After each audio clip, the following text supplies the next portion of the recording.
quando a gente aprende, não é? Deus, espírito e matéria, lá no espírito não tem uma divisão que está dizendo homem, mulher, ou todo o espectro que vai ter. É Deus, espírito e matéria. Já que nós somos todos espíritos, né? E vamos escolher, né, o corpo onde nós vamos nos manifestar de acordo com as nossas necessidades, né? Ele mesmo fala que se as mulheres compreendessem a consequência do espiritismo, todas elas iam ser espíritas.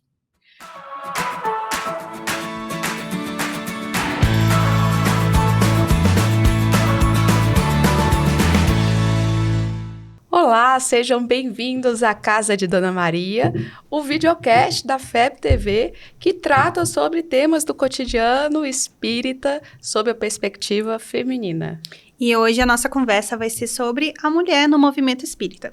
E a gente tem a felicidade de receber a Marta Antunes, que é vice-presidente de unificação da Federação Espírita Brasileira. Bem-vinda. Obrigada, Gabi. É uma alegria estar aqui com vocês também, queridas amigas, Camila. E a Jussara, né? E a Jussara. Que daqui um dia vai estar pertinho da gente aqui, sentada. Comendo pão de queijo ao vivo, né, Jussara? Ao vivo, viu, Jussara? A Jussara Kornigold, que é secretária-geral do Conselho Espírita Internacional e vice-presidente da Federação Espírita. Presidente?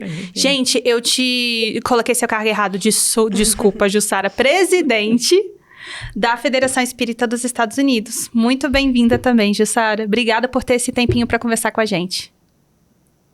Olá. Na verdade, agora eu estou como vice-presidente. Eu estava como presidente nos últimos 6 anos e pelos nossos estatutos, a gente precisa passar o lugar para outra pessoa. Mas é uma alegria estar aqui com vocês, com a Marta querida, com você, Camila, Gabriela, e nessa conversa que nós vamos ter sobre um tópico tão importante a respeito das mulheres no movimento espírita. Pois é, e para começar a nossa conversa, a gente trouxe aqui uma passagem do Evangelho segundo o Espiritismo, que fala sobre a missão dos espíritas, né? Eu vou ler aqui para a gente, para ser o gancho da nossa conversa.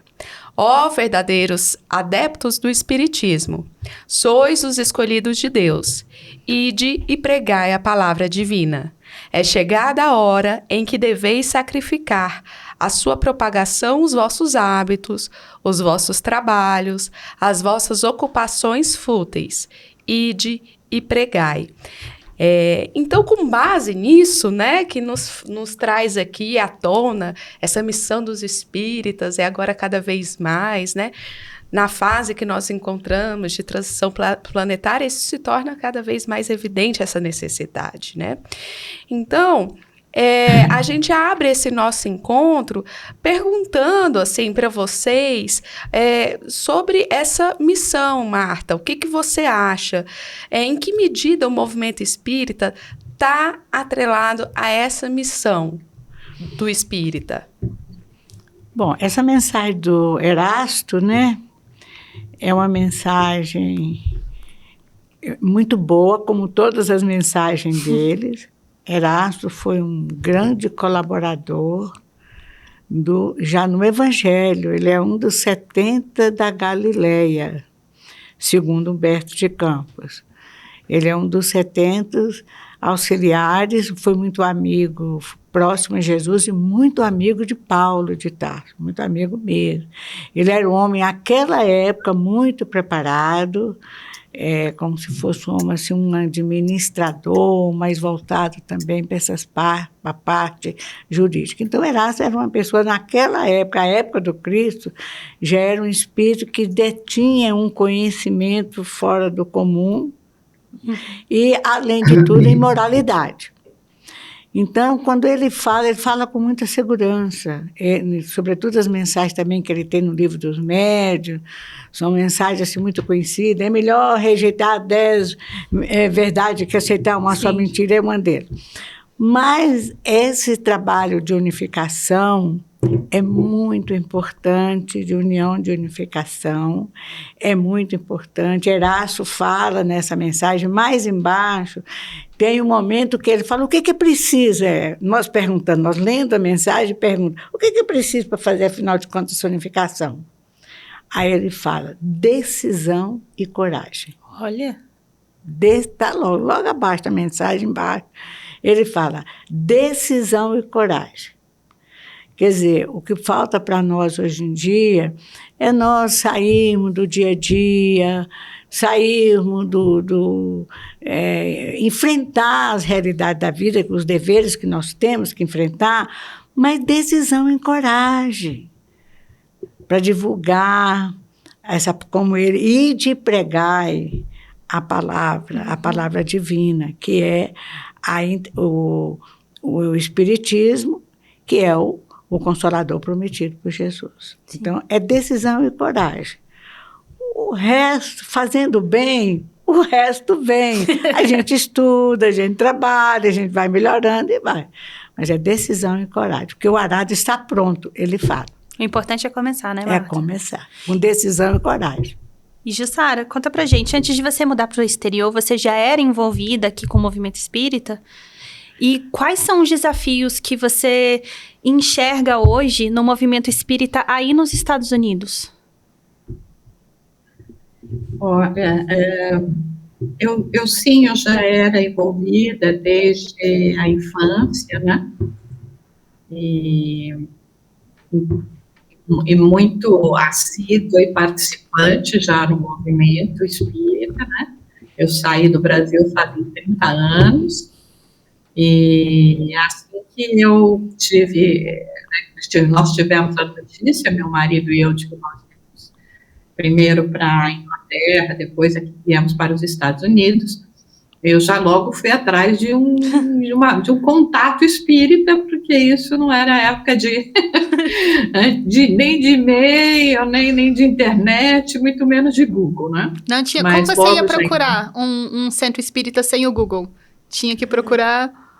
Olha, sabe aquela coisa, assim, é por isso que eu falo, quem procura realmente acha, tá? Porque eu, quando soube que eu ia para a Inglaterra, eu comecei a conversar com as pessoas espíritas que eu conhecia na época, se elas tinham algum contato. Uhum. E dentro do centro mesmo que eu participava, que inclusive também era o centro em que o Nestor Mazotti e a família participaram, enquanto eles estavam lá em São Paulo, né, ele que me contou isso, que foi em épocas diferentes, tinha uma mulher que falou, nossa, você sabe que eu acabei de ganhar de presente o livro O Evangelho segundo o Espiritismo, traduzido ao inglês pela Janet Duncan, né, que é a pioneira do movimento espírita na Inglaterra, né? Ela é uma inglesa que morou muitos anos aí no Brasil. Olha. Então, eu vou te trazer de presente o livro, porque eu nem falo inglês, e eu vou te dar o contato que eu tenho, que é da filha dela, que mora aqui no Brasil. Aí, né, eu fui atrás, liguei para a filha me passou o contato dela lá em Londres, aí eu liguei, aí fui lá visitá-la, enfim, mas era um caminho de quem queria mesmo, né? Uhum. E, olha, em relação ao desenvolvimento do nosso trabalho espírita, eu acho que independente de ser no Brasil ou no exterior, aqui nos Estados Unidos, eu acho que foi até mesmo o que a Marta acabou de comentar, né? É um trabalho de perseverança, mas, acima de tudo, de união, né? A gente tem que entender que nós não estamos aqui para dividir, mas para somar. Por isso que nós vemos tantos talentos diferentes, né? Se você quiser fazer sozinho uma coisa, você não consegue, você tem que depender de outros, porque a ideia é essa mesmo, é unir, engajar, ter oportunidade de trabalho para todos, né? Então, a palavra-chave, né, é a união, né? Sem união, não é que a gente não pode fazer, mas nós vamos demorar muito mais para fazer. Ô, Jussara, em movimento espírita no exterior, a gente está falando essencialmente de brasileiros, não é? Na verdade, né, Camila, aqui nos Estados Unidos a história é diferente, né, como em alguns outros países, na maioria dos países, né, tanto é que a gente tem, mesmo da época de Kardec, né, Kardec coloca na Revista Espírita os movimentos espíritas que já ocorriam nesses países pelos próprios nativos, o que foi realmente um tremendo baque, né, um passo para trás, né, muitos, né, na questão do espírito, principalmente na Europa, mas também aqui nos Estados Unidos, foram as guerras, né, as 2 guerras mundiais, e no caso da França, até a guerra de 1870 com a Prússia. Isso afastou muito a crença em Deus. Então, todo aquele trabalho que estava sendo feito até finais do século XIX, até um pouco do começo do século XX, com a chegada da Primeira Guerra, tudo aquilo, infelizmente, ficou perdido. E aí, nessa nova leva, né, vamos dizer assim, né, de ressuscitar mesmo, né, o que já havia, tanto é que em vários países você encontra uma ou outra obra, talvez não a codificação completa, de Kardec já traduzida para o idioma. Em vários países, por exemplo, foram utilizadas essas obras como base para uma nova tradução, uma revisão com a linguagem da grafia atualizada, porque a grafia mudou muito, né, inclusive na nossa língua portuguesa, e você vê que foi como se realmente, já que a árvore do evangelho teve que ser transplantada para o Brasil, né? Que aí agora chegou a hora de a árvore do evangelho passar a levar seus frutos, né? Exportar os seus frutos para esses outros países, né? Nos Estados Unidos foi mais pelos hispânicos, né? Porque na época já tinham um movimento grande, o próprio intercâmbio, proximidade do México, Colômbia, que nós temos as primeiras organizações espíritas justamente fundadas por esses povos, né, do espanhol. E depois, assim, aqui nos Estados Unidos, a partir da década de 80, é que começou a virem mais brasileiros e se estabelecer. E hoje a gente vê que essa é uma tendência, né, mundial, né? Sim, nós encontramos trabalhos locais, esforços dos nativos, mas a presença dos brasileiros, se não é a maioria, pelo menos, em alguma parte, pelo menos metade dos membros que compõem essas instituições. Jussara, na sua percepção, existe alguma diferença na ênfase do movimento espírita? Aqui no Brasil, a gente vê um grande destaque do aspecto religioso. Quando eu estive na Europa, eu tive a oportunidade de ver que os grupos de lá, eles tinham muito cuidado e muita dedicação ao aspecto científico, dentro daquele tripé da nossa doutrina, né? Religião, filosofia e ciência. Você sente que algum desses tem mais destaque dentro da cultura espírita dos Estados Unidos? Olha, nas minhas observações, né, de espiritismo no exterior de 30 anos, né, 3 décadas, tendo vivido em Europa, América do Sul, América do Norte, e, obviamente, visitado vários outros países de Europa, de outros lugares, esta não é uma conclusão minha, tá? A minha conclusão continua sendo que existe equívocos nessas interpretações, né? Que temos, sim, que apresentar o espiritismo no seu tríplice aspecto. Existem mais resistências em relação a um aspecto ou outro, existe mais afinidade em relação a um aspecto ou outro. Por exemplo, aqui em casa mesmo, meu marido era super interessado no aspecto mais científico e não muito no religioso, e eu no filosófico, né? Legal. Mas nós vemos que são as tendências que a gente tem, até que um descobre o outro e descobre o outro, e a gente sabe que o espiritismo é triplo em si mesmo. Então, eu acho que é uma visão que agora eu estava lembrando até de um caso, né, que contam aí, que diz que uma grande empresa de sapato enviou um funcionário para a Índia para ver se seria um possível mercado. E esse funcionário chegou lá e viu que ninguém usava sapato, chegou e disse para o chefe, olha, lá não vai dar, ninguém usa sapato. Mas o chefe tinha mandado um outro também, e o outro chegou lá, olhou e falou, nossa, aqui ninguém usa sapato. Voltou para o chefe e falou, nossa, lá nós vamos estourar o mercado, porque ninguém tem sapato. Então, eu acho que a gente faz as nossas interpretações e não deveríamos, tá? Porque eu escuto isso muito, de que Europa você não pode ficar falando do aspecto religioso, e não estou de acordo com essa opinião, mas a gente também tem um certo cuidado, né? Como os próprios espíritos tiveram cuidado.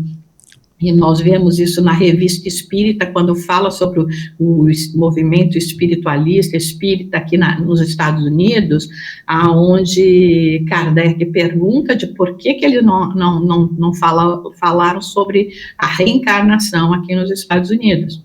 E os espíritos respondem que o essencial, que eles estavam trazendo o essencial, que era o importante, os outros aspectos viriam após, porque na época existia, né, tínhamos os grandes problemas da escravidão, etc., aí vai dizer, na próxima você vai nascer escravo, né, então já ia ter um grande problema.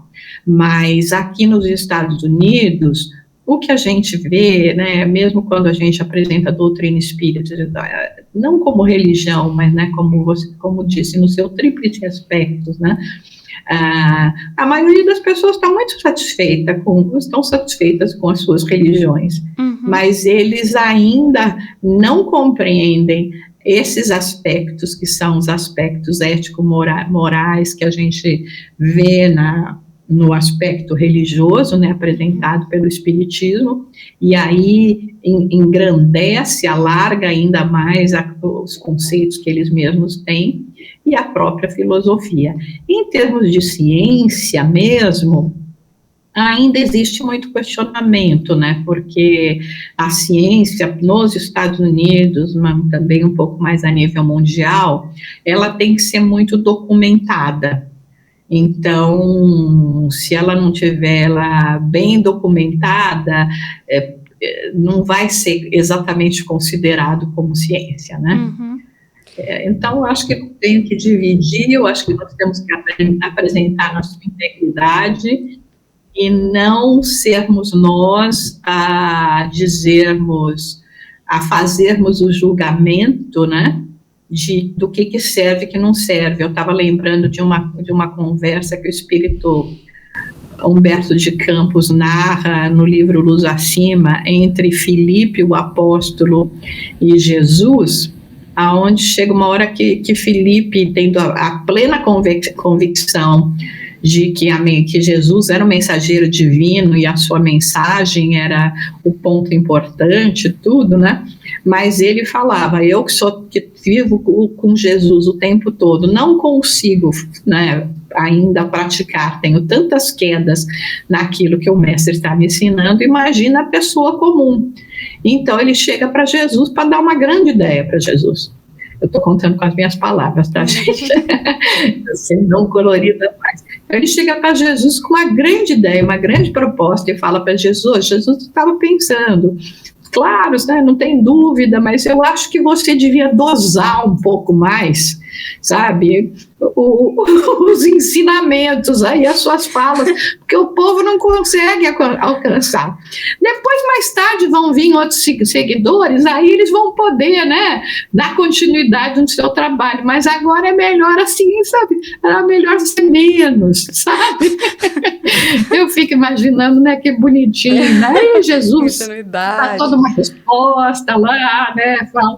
Enfim, eu realmente recomendo que se leia na Subida Cristã, essa mensagem no livro dos Apóstolos. Então, acho que não nos cabe ser aqueles que vão fazer a mesma coisa que o Espiritismo. Não, eu acho que eu só posso dar essa parte agora.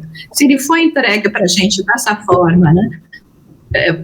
Pelo Espírito Verdade, através de Kardec, de todos os que estavam trabalhando nessa grande obra, não cabe a nós sermos aqueles que vai fragmentá-la pela nossa visão estreita de mundo. Ótimo, isso é muito esclarecedor. Olha só, agora a gente queria mencionar aqui uma questão, Marta. A gente percebe, quando nós olhamos assim, para os centros espíritas, a gente vê um grande número de mulheres trabalhando, né?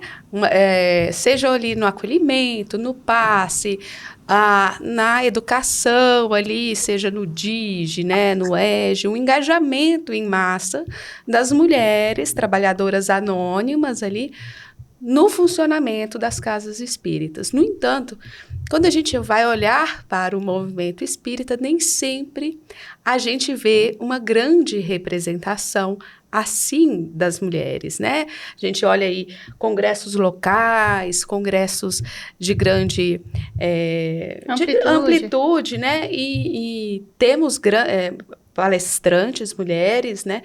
Temos também muitos palestrantes homens, mas aqui a gente deveria pensar, atribuir essa disparidade quando a gente vê aqui a grande massa de trabalhadores mulheres aqui na base, e nem sempre a gente vê a mesma representatividade no movimento espírita. Isso é um fato concreto, né? Nós não temos dúvida. Não, o que a gente percebe é que o espiritismo, a doutrina espírita, enquanto movimento de estudo, de prática e divulgação, nunca, vamos dizer assim, teve preconceito contra a mulher. Nunca, desde das nascentes, você vê. Às vezes eu pergunto, será que Kardec faria o trabalho que ele fez sem Amélie Boudet? Sim. Possivelmente não, a gente não sabe, apesar da grandeza do espírito dele. As médiuns, eles trabalhavam só com médiums, mulheres, inclusive muitos jovens, que a gente chamaria hoje de adolescentes.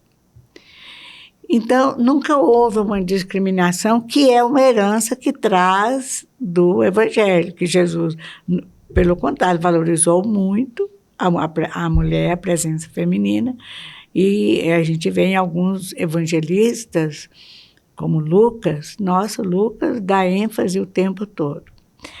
Mas a gente vê o seguinte, que quando no momento de uma representação, de uma direção, na parte de dirigir uma casa espírita, a gente vê que ainda a mulher é está pouco presente.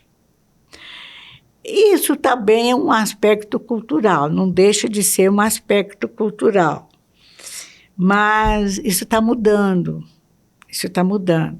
É porque a mulher, aquela que sabe conciliar, que está voltada mais para a educação, aquela que tem um diálogo mais amoroso, mais fraterno, não que os homens não tenham isso, mas eu estou dizendo assim, da era patriarcal, o homem que era o chefe da cabeça da família, da sociedade. Então, a mulher era mais em nível familiar, para cuidar dos filhos, da casa, do lar, dar conta daquela grande responsabilidade, que não era só filha, era toda uma parte administrativa e conciliatória entre as partes. Depois de que essa parte patriarcal, historicamente, foi diluindo, começaram a aparecer. Quando a mulher ela começou a ganhar o status de profissional. Sim. quando ela começou a sair de casa, ter uma profissão, ter um emprego. Para que vocês tenham uma ideia, logo depois da Segunda Grande Guerra Mundial, até aquele final da guerra, as mulheres brasileiras não eram obrigadas a ter registro civil. Nascia, não tinha registro civil. Se elas eram ligadas a uma religião, geralmente era católica, ia lá, batizava e tinha a certidão não de nascimento, mas de batizado. Gente, eu nunca, de batismo. Nunca tinha ouvido falar nisso. Com Getúlio Vargas é que ele instituiu que a mulher que nascia no Brasil, a partir daquela data, deveria ter um registro civil. Outra coisa, a mulher, quando casava, deixava o nome de família e absorvia o do homem. Vocês lembram? Todo mundo sabe disso. Muitos homens. Hoje, essas coisas, parece até que a gente está falando de uma ficção científica. O voto, né? Zilda Gama foi quem? O voto. Você vê a Zilda Gama. E lá nos Estados Unidos também, a Jussara deve lembrar disso, conhecer a história, a mulher também não podia votar, mas veja bem, não foi só um processo patriarcal no Brasil, isso foi mundial. Sim, sim. Era uma cultura que existia, patriarcal, em que a mulher não tinha... A partir do momento, nos Estados Unidos, foi comitê de mulheres que fizeram passeata e tudo para conseguir que elas pudessem votar também. Isso foi em todos os países do mundo. Então... hoje, a gente vê que a mulher já está ocupando cargo. Eu mesmo tenho um cargo, a Jussara tem um cargo, mas a gente conta nos dedos ainda, sabe? Ainda há um espaço. O que está acontecendo no movimento espírita, que eu acho que vai favorecer muito a participação da mulher em processos decisórios,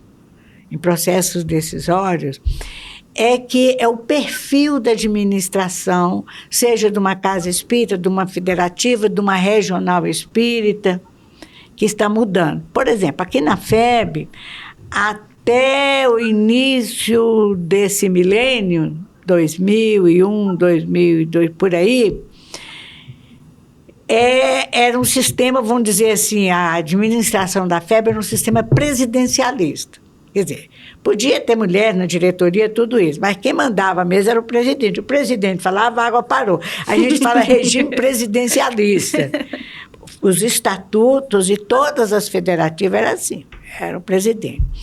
Mas, foi um dos últimos atos do presidente Giovanni Borges de Souza, que ele propôs uma alteração no Estatuto da Fé para sair desse regime presidencialista e criar o chamado Conselho Diretor. Em vez de ser uma pessoa, seja uma mulher, um cabeça que dava... Ele era tudo, ele era o voto de Minerva, ele era todo o voto. Ele decisões centralizadas, né? Era um fluxo de cima para baixo. De cima para baixo, bem hierarquizado, bem do tempo da administração de Feijóo, aquele negócio, bem assim. Então, você vê, a FEB foi criada em 1863, 64, então você vê quanto tempo depois. Então, a partir da criação desse conselho, o conselho que hoje muitas federativas, inclusive no Nordeste, já estão absorvendo essa ideia, no Nordeste brasileiro, porque está com... a própria FEB absorveu essa ideia de conselho, quer dizer, tem o presidente, tem que ter alguém que preside por questões legais, de representatividade, responder, juntar lei, essas coisas. Uhum. Mas as decisões, seja as mínimas e as maiores, é pelo conselho. E nesse conselho que está tendo a vez da mulher. Nosso conselho, nós somos 5. Uhum. É o presidente e 4 vice. Desses 4 vice, 2 são mulheres, 2 são homens, são masculinos. Então, é isso que está mudando. Esse é o próprio tema. Mas você veja que foi um processo histórico. A mulher teve que sair de casa, teve que adquirir estudar, porque ela não podia estudar. Sim. A mulher, para ser alfabetizada, era escondido, não podia. Se ela tinha aquela criança ou aquela jovem que nasceu com vontade de estudar e tudo. Por exemplo, na Inglaterra, do final do século XIX para o XX, muitas daquelas autoras, mulheres escritoras, elas tinham ou utilizar o pseudônimo masculino e ninguém podia saber quem era, ou alguém que publicava no nome delas. Sim. Quer dizer, ele era... Né? Então, vocês notam que isso é um processo também histórico e cultural, que está mudando, né? Agora, ainda existe isso em regimes mais fechados, inclusive regimes religiosos, sociedades mais fechadas, que a mulher não tem vez. Você vê o caso da Prêmio Nobel da Paz, está presa. Sim. Então, a isso eu acho que cada vez mais a mulher está ocupando postos de decisão importante, não só no meio espírita, mas também no meio profissional, né? Em todos os meios, em todos os aspectos. Eu queria muito saber de vocês, como vocês enxergam essa alteração na tomada de decisão, com um conselho mais diverso? Quais impactos vocês enxergam que essa alteração está tendo no movimento espírita? Olha, aqui no Brasil, essas alterações de criar conselhos, em vez de ser um presidente, isso está sendo muito positivo. Alguns resistem, porque ainda tem... Olha, nós não temos nem 20 anos que nós ainda tínhamos aqui no Brasil casas espíritas que tinha, de um lado, chegava num salão de palestra pública e assistia uma palestra. De um lado era a ala feminina, de outro lado era a ala masculina, não se misturavam. Gente, sério? E eu, distraída, às vezes, que eu pensando em outras coisas, eu cheguei numa casa espírita muito grande, e olhei assim, fui lá para assistir uma palestra e sentei no lugar que eu me achei mais atraente. Depois veio uma senhora, ela não sabia o que fazia da vida comigo, porque eu não entendia. Aí ela pedindo desculpa, eu falei, mas por que você está pedindo desculpa? Ela pedia tanta desculpa, perdão, mas você não pode ficar aqui. Eu falei, não posso ficar aqui no centro espírita? Eu falei, porque bem assim, não, você não pode ficar aqui. Eu falei, essa cadeira é de alguém? Porque ela não explicou. Não, aqui só, nessa ala aqui só senta homem. Isso não tem nem 20 anos, gente, e numa cidade grande, conhecida. Parece extraordinário, né? Então, você fala, 20 anos não é nada. Outra época, parece. É outra época. Mas qual é a vantagem de tudo isso? O conhecimento é acumulativo. O que se levava, às vezes, um século para aprender, se aprende agora em 5 anos, em 1 ano. Então, é a vantagem do conhecimento, seja ele moral ou intelectual, você vai mudando. Agora, uma coisa que a gente percebe, assim, porque apesar de tudo isso que a gente passou, desse avanço, a gente já está em outro tempo, né? Claro que gostaríamos que as coisas fossem melhores. Mas a falta que eu particularmente sinto de ver mais mulheres ali, porque já é comprovado a alta capacidade, competência, são mulheres dedicadas, disciplinadas. E essa falta de mulheres, às vezes, que a gente sente, assim, porque a gente se inspira nas mulheres que estão aí desbravando. Aliás, né? muito obrigada por estarem representando aqui. É sempre uma fonte de ânimo pra gente, de alegria. Inspiração. Essa representatividade é essencial justamente para quando a gente olha para o movimento e para a longevidade do movimento, né, na expectativa de uma continuidade, porque a gente não fica aqui para sempre, é importante essa representatividade para dar continuação, para outras mulheres terem espaço e questões de perspectiva mesmo, de vivências femininas.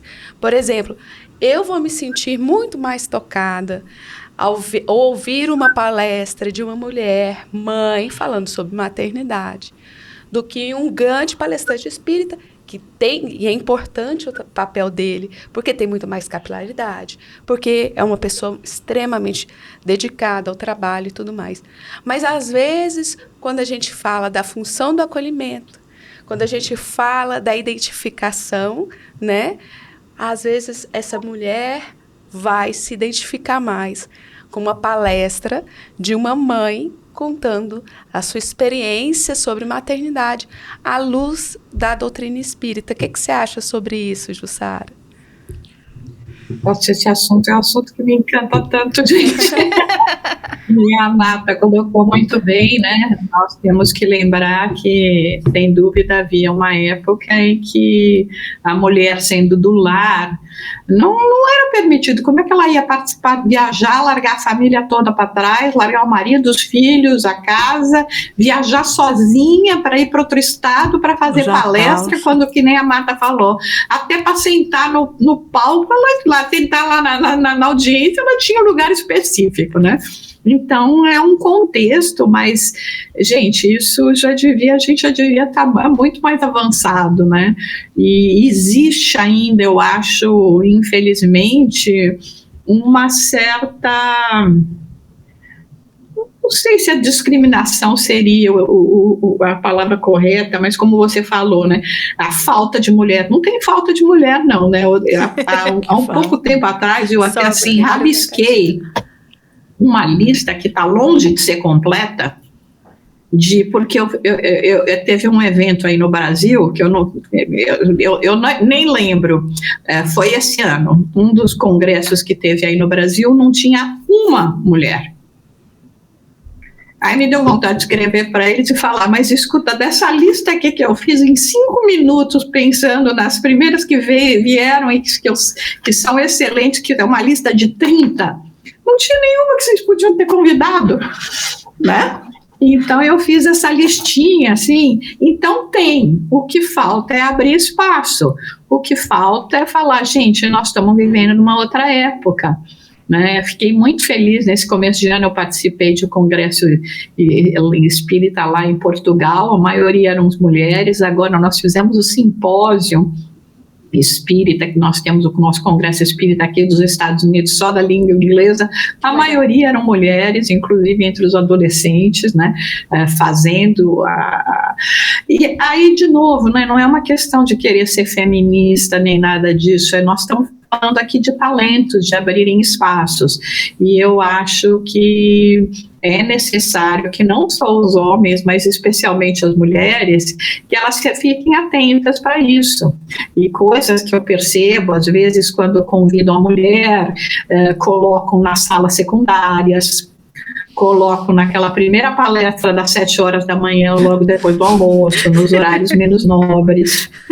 Então, começa a prestar atenção, gente. É triste. Nós ainda estamos numa situação bastante triste nesse sentido. Mas o talento existe, né? Tanto é que nós vamos ver que na maioria, pelo menos na maioria dos centros espíritas, casas espíritas que eu conheço, elas são dirigidas por mulheres, e as mulheres são a grande maioria dos trabalhadores envolvidos. Então, nós temos que prestar atenção, né? Eu estava lendo hoje cedo uma frase de Batuíra, que ele diz assim, né? A mulher é sempre mãe, não só dos próprios filhos, mas também dos grandes ideais, das abençoadas realizações da vida, dos estímulos ao progresso e, sobretudo, das boas obras. E aí, né, pesquisando, eu vi uma história que, num livro que chama Fotos da Vida, do espírito Augusto César, sobre feminismo, né? Que fala o seguinte, que é uma história que é repetida por vários cronistas, né? Que diz que Jesus, junto com alguns discípulos, estavam nos arredores de Jerusalém e eles precisavam ir para Jericó. Mas eles estavam meio perdidos, né? Não sabiam exatamente qual seria o melhor caminho a tomar, como é que eles podiam chegar mais, né, rapidamente, com segurança também. Aí viram um homem que estava na rua e o Simão Pedro na rua, né, na estrada, né, o Simão Pedro parou de frente para ele e perguntou: será que o amigo poderia, por favor, na sua bondade, nos explicar qual o caminho para a gente tomar para Jericó? Aí o homem imediatamente, de maneira muito rude, respondeu: quem sou eu? Você acha que eu sou guia de vagabundo? Eu tenho mais o que fazer? Eu não vou me arriscar a ter contato com malfeitor e ladrão? Vocês vão por onde vocês quiserem. E o Pedro, né, a gente já sabe como o Pedro reage, né, já que ele ia partir para a briga, Jesus segurou ele, enfim, ficou tudo certinho, né, e Jesus ainda fala, não julgue, quem sabe ele está num momento muito difícil, né. Aí daqui a pouco um pouco mais para frente, eles encontram uma mulher que estava carregando um vaso com água na cabeça. Aí Pedro chega para ela e pergunta se ela podia ajudar eles no caminho. Qual é o melhor caminho para Jericó? Ela tira o vaso da cabeça, cheio de água, põe ali do lado, ensina mais do que precisava, avisando todos os cuidados que eles tinham que ter no caminho, e com toda a gentileza, com toda a amabilidade, e aí eles seguem, né? Aí o Pedro estava encantado, né? Falou, puxa, veja só, né? Que maravilha essa mulher, né? Olha a diferença entre aquele bruto e essa menina, essa pessoa generosa, né? Vamos pedir aos céus que ela seja recompensada. Jesus diz que fala para ele, ela vai ser recompensada sim, ela vai acabar casando com esse homem que é o bruto. Meu Deus! Gente! Aí, porque esse vai ser o prêmio dela, a fim de conseguir educá-lo para Deus e para a vida. Então, esse Augusto César fala, se a mulher nos abandonar à própria sorte, negando-se a cumprir a missão que o céu lhe atribui, com certeza, nós todos, os homens vinculados ainda à terra, estaremos perdidos. Então, gente, eu acho que essa mostra muito uma característica disso que o Batuíra falou, né? Ela não ficou com medo, ela parou, estava com trabalho, depois tirou o jarro cheio, pôs no chão, pegou de volta, né? A gente sabe que era uma caminhada carregar aquela água toda, né? E vai, e fala, e ajuda, e vai à frente, e comanda, né? Por enquanto, muito num trabalho de bastidores, né? Mas não importa, porque a gente não está aqui para a glória, a gente está aqui para poder servir, só que para poder servir a gente precisa de espaço. Que história maravilhosa. Vou guardar ela com muito carinho. A reviravolta, queria dizer, que eu não imaginava. E uma coisa que a gente precisa estar atento, porque quando ocorre uma mudança, qual é a tendência natural do ser humano? Sair de um ponto extremo e pular para o outro ponto extremo. Quer dizer, nessa necessidade justa de querer que a mulher participe mais, que ela, inclusive, entre nos processos decisórios, seja no movimento espírita ou fora, ou além, tomar cuidado para não querer só privilegiar em detrimento dos homens, né, que também. Então, essa busca pelo equilíbrio, isso é natural, porque agora, o que no final das contas, as coisas vão se equilibrar, porque cada um, né, tem funções específicas, inclusive como a Camila falou, uma vez uma mulher falando sobre a maternidade, sobretudo uma mulher que já passou pelo processo de maternidade, ela tem uma história prática para contar. É diferente de alguém que ouviu dizer, que imagina, não tem nem ideia como é que são essas mudanças hormonais, biológicas, tudo isso. Então, a gente só tem que tomar esse cuidado para não querer pular para outros extremos e formar um feminismo. Buscar um equilíbrio. Eu acho que o espiritismo, assim como todas as outras instituições, tem muito a se beneficiar dessa diversidade equilibrada. Então, uma representatividade de pessoas de todos os estratos sociais, de todas as vivências da vida e de homens e mulheres. Quanto mais essa diversidade dentro dos nossos processos, dentro das nossas palestras, mais as possibilidades que nós ganhamos, não só de ver cada um a seu modo, com sua vivência, com seu conteúdo, colocando as coisas de seu jeito, mas também para tocar os outros, porque somos tão diferentes. E a importância essa diversidade, né, de representações, assim, a gente ganha em acolhimento, a gente ganha identificação, né, as pessoas que se veem acolhidas com a minha fala enquanto mulher, né, da Gabi, da Marta, da Jussara, a gente vai ampliando a nossa abordagem, a nossa capilaridade. Então, é muito importante a gente ter. A gente não deveria ter muito pudor ou olhar para o movimento, para falar do movimento com muita consciência, né? Nessa perspectiva de que se temos esse compromisso, né, da missão espírita e o compromisso com a longevidade, né?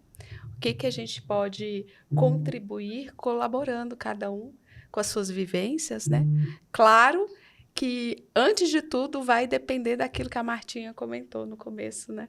Que o Erasto nos disse, né? Que é preciso ter coragem, né? E decisão. E decisão E coragem. Isso aí é muito individual, evidentemente. Muito individual. Mas também tem a questão de que, como a gente vê, né? A própria Jussara, a Marta falou, como que antigamente a gente ia largar os filhos para pegar um ônibus, ir para outro lugar, um avião para fazer as palestras, né? Mas aí os homens que eram pais tinham esse apoio aí no backstage, né, das mulheres, né? Então, o que a gente tem visto, os movimentos, né, sociais, né, a mudança dessa responsabilidade dentro de casa, que passa esse a ser compartilhamento, essa divisão, inclusive, de tarefas. De tarefas dentro de casa, das responsabilidades, para que a mulher possa exercer isso também, né? Uma coisa que eu tenho observado, eu não sei se é uma tendência ou um acontecimento aleatório, inclusive aqui na FEB, casais de religiões diferentes. Por exemplo, a mulher, a esposa é espírita e o marido é evangélico, protestante, ou católico. Católico sempre existiu. Mas o que a gente está observando hoje é que esses casais, inclusive eu conheço um casal bem próximo, ele traz, por exemplo, os filhos, o casal, vai para a reunião dos pais, traz os filhos para a aula de evangelização e vai para a reunião dos pais. E aqui na Casa Espírita, porque a esposa, que é uma enfermeira, por sinal, ela é espírita de carteirinha. Falou com ele, eu gosto de você, eu te amo, caso com você, mas eu quero educar meus filhos no espiritismo. Ele falou, eu amo você, eu gosto de você, mas eu quero também educar meu filho no evangelismo. Então, em outro dia, em outro momento, os filhos, ela vai, fica lá na reunião. Então, isso, de um lado, quer dizer, os filhos estão sendo educados em 2 princípios doutrinários, né? E o casal está frequentando os 2. Isso, no primeiro momento, eu não sei se é uma onda, se é uma coisa aleatória, mas o que mostra? Que cada um começa a ver o outro lado, com outro olhar. Com respeito à individualidade alheia. E ver por que pensa assim, empatia. E as crianças, igual as crianças que hoje... Eu estou com um bisneto que ele já está com 10 anos, ele fala 3 línguas fluentemente, porque ele nasceu no estrangeiro, pai de uma língua, a mãe fala outra língua. Então, o que está acontecendo? Com 10 anos ele fala 3 línguas. O que está acontecendo? Isso é uma tendência até globalizante da gente, o homem hoje que assume certas tarefas domésticas que antes nem morto ele poderia assumir. Eu acho que tudo isso está fazendo parte do progresso, né? Eu acho que da tendência, das mudanças, inclusive essa miscigenação religiosa, cultural, que está havendo, que está ocorrendo. Uma coisa que eu acho que, uma palavra que vem muito à cabeça com essa conversa que a gente está fazendo é perspectiva.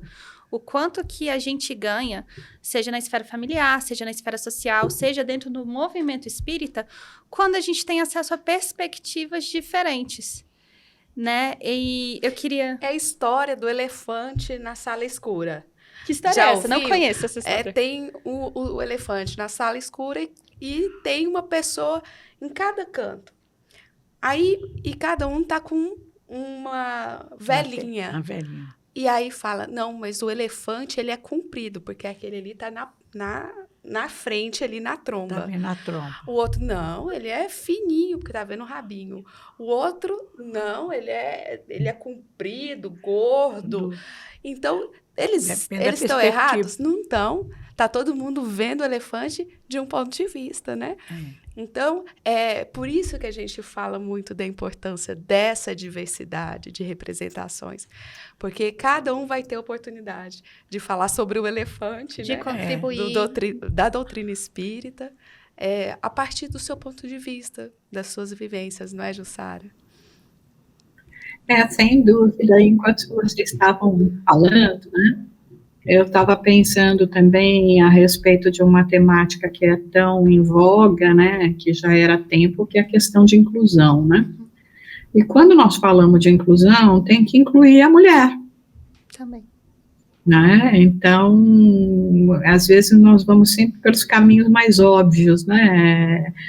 Já, né, pensa no deficiente, né, nas identidades de gênero, mas nós temos que incluir a mulher. A mulher ainda não está incluída.